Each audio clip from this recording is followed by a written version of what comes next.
अतुलितबलधामं स्वर्णशैलापदेहं धनजवनकृशानुं ज्ञानिनामग्रगण्यं सकलगुणनिधानं वानराणामधीशं रघुपतिप्रियभक्तं वातजातं Namami. My blissful gorgeous self, Sri Ram turned his eyes upward towards the sky, and he saw it was full of crowd with yellow, red, black, pink and white-haired Vanaras with huge bodies, all prostrating to Sri Ram from a distance with gestures and expressions full of love and homage. The only reason they did not come on the earth was because they did not want to spoil the natural beauty of Sri Ram's ashram and did not wish to disturb him by any unwanted noise. So Sri Ram looked at them with his eyes full of compassion and mercy and raised his right palm upward in the gesture of blessings. Sugriva asked Jambavant to come down. He stood up tall and majestic. Sugriva introduced him. He was a young when King Bali was performing a Shumeda Yajna after his great victory over various planets of the solar system. About 1.5 million years ago, Sri Ram, nowadays he has grown old, but he still possesses superhuman power, the power of 10,000 elephants. Jambavanta is the commander-in-chief of all the black and white-haired bears. And, and, and, and King Sugriva introduced to Sri Ram some important commanders and chiefs. This is Sushena, the father of Tara, the wife of my elder brother Bali. This is my father-in-law, Shatbali, Ruma's father. And these are the famous engineers of the Vanara civilization, Nal and Neel. And here are the greatest warriors of all, Vivid and Mayand, Gaya and Gavak, Dhumraksh and numberless others. They are self-sufficient concerning their lodging and boarding.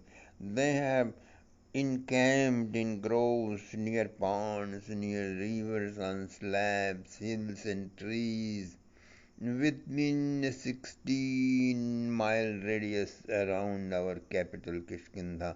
I have invited them all from different parts of the world. Order them, please. Oh Lord Ram, order them. They are your own subjects, your own citizens. Sri Ram replied, I want to know in which part of the world my Sita is being kept. What is her condition? You know my task very well, my dear friend Sugriva. It is only you who can order the assembled Vanaras. Neither Lakshman nor I can do it. You are supremely benevolent towards me. Please order them.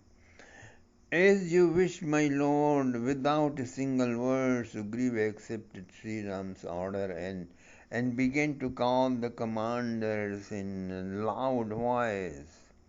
Commander-in-Chief, Vinata, we have to search for Mother Sita, and she must be returned safely.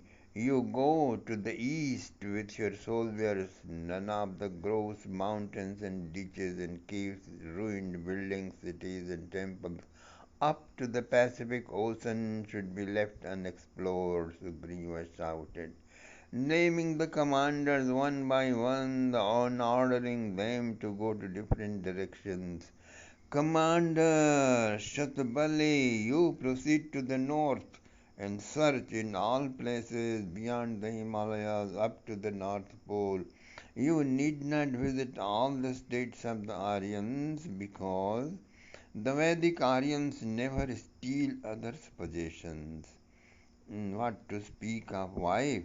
Never think of someone else's wife, nor nor could they bear a person who would do such an act. There is no need to look upon astral yogis and semi-divine races residing in the Himalayas, for they would not be interested in doing such a thing. Commander Sushena, you go to the west and explore all the countries, lands and forests and mountain and royal palaces up to the Atlantic Ocean. Now Sugriva addressed a special meeting of the commander-in-chief in the presence of Sri Ram and Lakshman sitting in a small garden in front of their cave. Each one of you should use your full potentiality to make contact with meditators by pleasing them with your behavior and gestures. Ask them about Sita. Also, remember to inquire from vagabonds and professional musicians and dramatists, and also from beggars. You are free to purge, show your violence, and treat the Rakshasas any way you like. There is no need to go into the states of spiritual kings. Also keep away from the cities of Aryan kings. The Rakshasas would not hide Sita there, so don't waste time searching. Sugriva dispatched two more groups of soldiers to help each group of commander-in-chief, giving them detailed descriptions of mysterious mountains and forests, trees and towns. Sugriva warned commanders of the groups going to the north and west not to become victims of unwanted dangers. Don't step into that valley, otherwise you will be transported into another dimension of life. Jamban, Angad and Hanuman and Nal and Neel and Suhol and Gaya and Gavaksh and Mayand and Vivid and Tars. Sugriva called to his most confidential advisers, you should all go a little north up to Panchavati where Mother Sita was kidnapped. Go down to Maharishi Agastya and get his blessings and then start your search. Move towards the south, not a single valley in the corner of the forest should be overlooked. Then go up to mm, Vadyut and Shwet Kunjar Giri, nowadays known as South Pole. After crossing the crocodile-infested river Tamraparani, the beautiful hill station, and the forest, you will be in the domain of the ten-headed king Ravan. He was he was fathered by an Aryan rishi and born from the womb of a girl of a subterranean planet. You all should be very careful of him. 800 miles away from Kanyakumari, his heavenly capital named Lanka is located on the top of three hills surrounded by the ocean. Although his original form is ten-headed with 20 arms, possessing extraordinary powerful physique, he also can change into a one-headed, two-armed, very handsome young man. It is in the deceptive form, in this deceptive form, he poses as being one of the greatest scientific rulers of this age. He directs all the five elemental forces of nature equipped with the power of space traveling. He has conquered all the planets of the solar system and has arrested many of their representatives of Lanka who tried to explore his kingdom while remaining invisible to his eyes. I have many doubts about this wicked crossbreed monster. He who is notorious for his undisciplined sexuality. Sugriva's face became very stern and he addressed all the commanders in chief and said, "Excuse me, I am very sorry to inform all of you that we only have a month to search. Everybody has to come back within this period, otherwise, he takes his life in his own hands. If any one of you succeed in bringing a message from Sita, he will definitely be honored with a post equal to me among all Vanaras. Hanumanji, you have to wait. Sri Ram wants to see you." And he ordered all the Vanaras to depart. All glories to King Sugriva. All the Vanaras saluted the two brothers and King Sugriva, and levitating themselves began to float in the sky. Thousands and millions of Vanaras rose up and began to float in the sky, effortlessly and roaring like a lion. Their voices echoed in all the 10 directions. All glories to Sri Ram, the Olympian Prince of Ayodhya. All glories to King Sugriva. "My lord," Sri Hanumanji sat on his knees politely in front of Sri Ram and Lakshman, full of love and homage. With his palms folded, he was feeling the pangs of oncoming separation. Every day he had been coming to Sri Ram to have darshan at his lotus feet.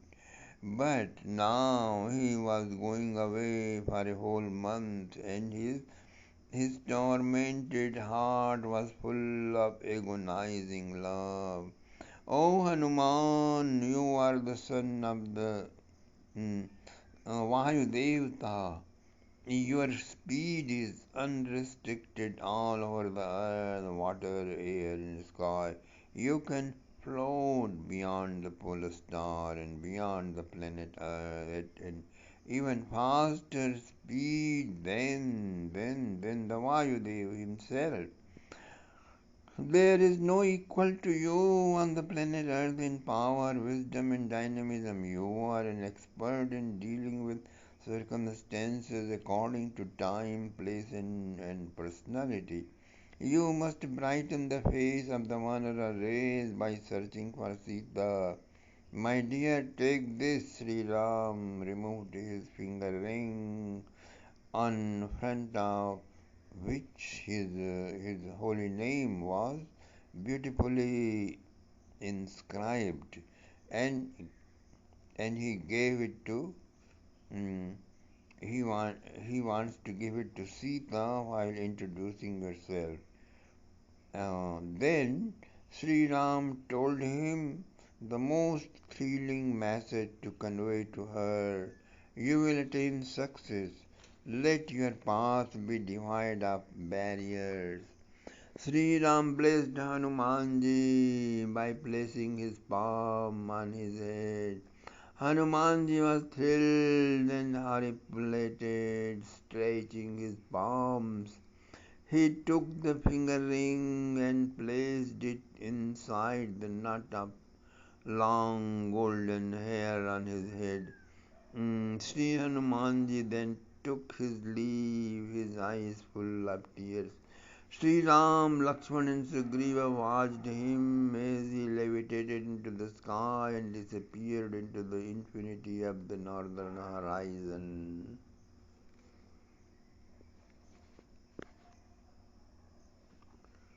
मनोजवं मारुततुल्यवेगं जितेन्द्रियं बुद्धिमतां वरिष्ठं वातात्मजं वानरयूथमुख्यं श्रीरामदूतं